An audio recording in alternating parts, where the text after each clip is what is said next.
Hello and welcome back to HEMA Fight Breakdowns. Today I want to talk about a technique that I think I've covered a few times, but there's something that I think needs a little bit of extra explanation, and that is the setup that I use for the offside stab.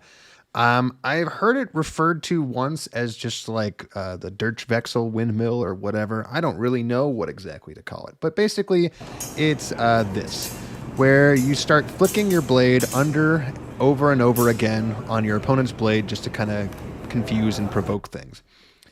Now, I bring this up because it's something that I see a lot of people do, but I think a lot of people don't quite understand what the goal is of using this kind of setup and what sorts of tells you're supposed to be looking for to know whether or not it was successful or not. So if we go all the way back up to where this starts, right about here, you see me doing something pretty typical, which is just flicking my blade onto various sides of my opponent's blade and his guard to try to get him to block me. Now, there's two reasons why this does and doesn't work sometimes. The first being, look at the distance that we're at. We're at a distance where our blades can meaningfully touch each other, but we're just a little bit out of distance, say, to just extend the arms, lean a little bit forward and land this thrust.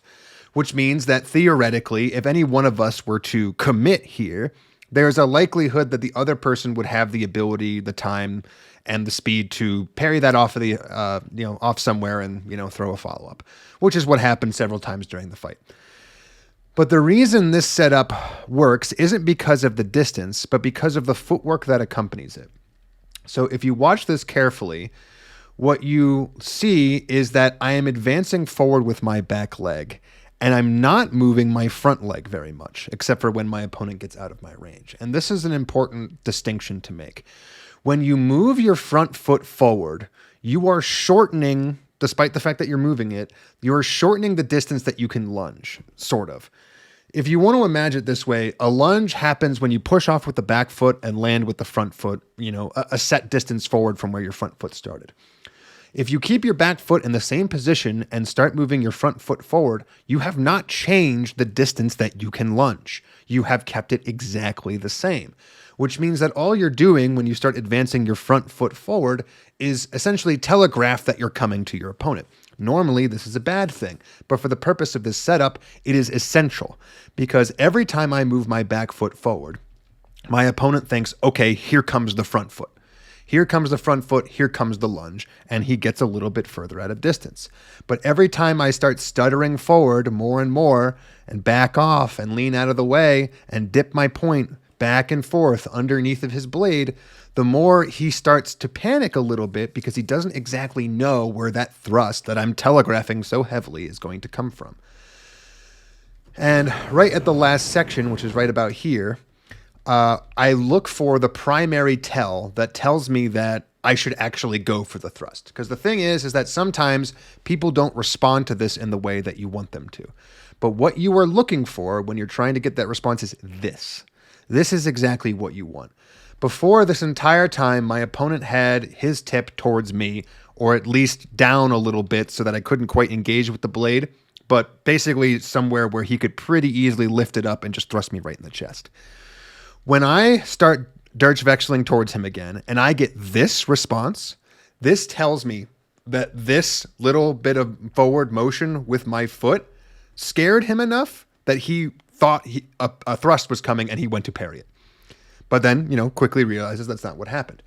The next time I go for this little feint, I move my back foot, I move my front foot, I'm Dirtwechseling all over the place, and right here, I get this exact same response. I get this parry right as I'm still doing my Dirtwechsels back and forth. But this time, when I see that little bit of a parry again, I do a full lunge. But you'll notice that I don't really do it with my front foot. And this is the other goal that you accomplish by doing this back and forth Dirtwechseling. And is that it allows you to get into a range where you can just reach out and poke somebody without necessarily the other person realizing. So if we go all the way back and we watch this whole thing again, look for each of the tells. So I'm starting to threaten, I'm starting to Dirtwechsel, I'm creeping my feet forward, and look at the distance that we're at here. Still, blades barely touching.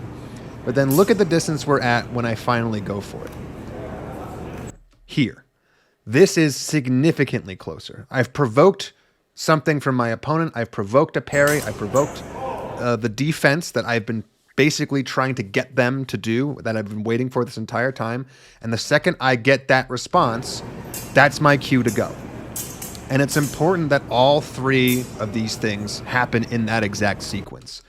You need to start creeping forward with their feet and see their reaction. If their reaction is to back up and be defensive, then you're ready to move to step 2.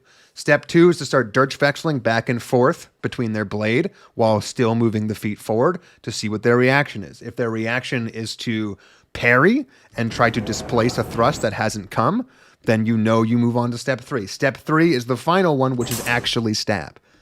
But going all the way back just one more time, we have to also consider if someone was not doing the thing that I wanted them to do. So what are the fail states here? If I start creeping forward with my feet and my opponent just stands stock still, this is not the time to be Dirtwechseling your blade.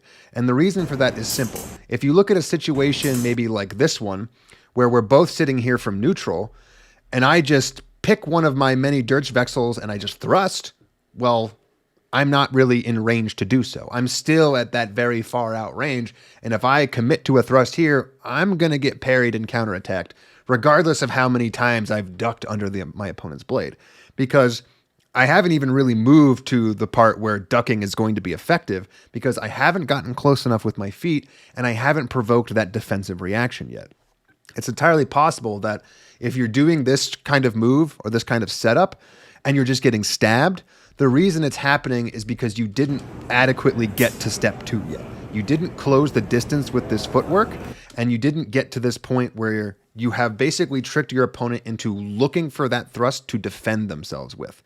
If they're looking to thrust, they're going to see something like this, and they're just going to throw that straight into your face. Rather than this being the defensive motion that happened, it's just going to be an aggressive motion. He's going to plant that sword right in your chest. You might get the afterblow at the same time. You might not. And at the end of the day, you'll have double stabbed and you'll have, been in a very bad situation. So those are the 3 things to look for. If you don't want to do that, there is another example of this that my opponent does to me immediately after. So this is the final exchange of the fight. And I'm telling you, spoiler alert, right now, my opponent lands the exact same thing on me that I just landed on him. But what I want you to look at is exactly how he sets it up in a similar way to me, but while taking way less time. So here, what you want to pay attention to is the footwork. He's doing similar things to what I was doing, only he's using more backward motion to set it up. And it's a lot quicker. So here, we see the footwork going back and forth, trying to lull me into security. If you look at where we are distance-wise here, this is too far away. And then watch this. After he backs up, he waits for me to close that distance here, and right here, he has tricked me. It's hard to tell because of where his blade is, but right now we're about 4 or 6 inches closer than we were before. And the second he realizes that, he does it again. He does those little faint backups.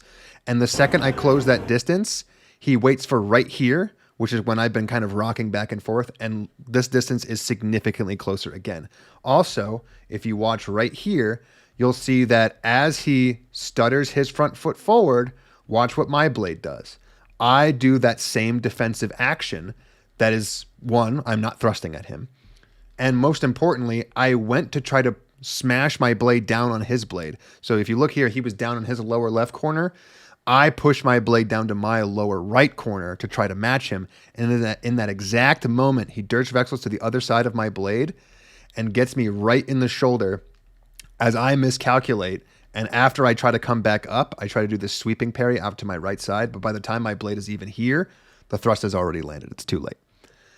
So 2 examples of doing this exact same setup: stutter stepping to get into range, Dirtwechseling repeatedly to force a defensive action, and then lunging right when you see that defensive action happen is a great way to set up not just an offside thrust, but a thrust.